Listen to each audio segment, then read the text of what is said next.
छुपे सभे बड़े अधिकारी, छुपे रहल का पड़ल बाटे भारी।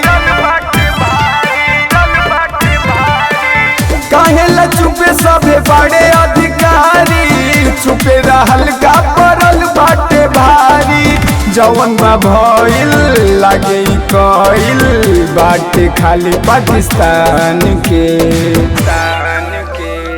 उठ जे हाथ हमनी के जवान के, पड़ जाई कमी जमीन शमशान के। उठ जे हाथ हमनी के जवान के, पड़ जाई कमी जमीन शमशान के। तोपे के जगह ना मिल रे पाकिस्तान।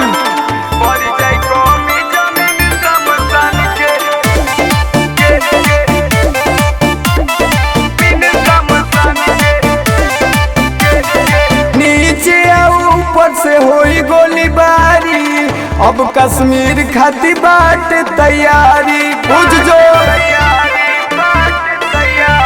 नीचे ऊपर से होई गोलीबारी, अब कश्मीर खाती बाट तैयारी। पहले बा भइल अब ना होई, बा कसम सिंधुदान के। उठ जे हाथ हमनी के जवान के, हो जाई कमी जमीन शमशान के। उठ जे हाथ हमनी के जवान के, पड़ जाई कमी जमीन शमशान के रे।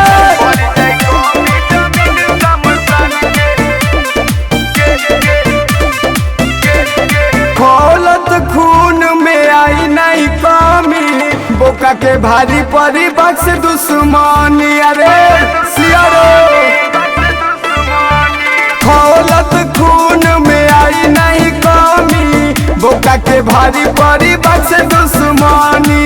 खून के बदला खून होई, खाली न जाई बलिदान के। उठ जे हाथ हमनी के जवान के, पड़ जाई कमी जमीन शमशान के। उठ जे हाथ हमनी के जवान के, पड़ जाई कमी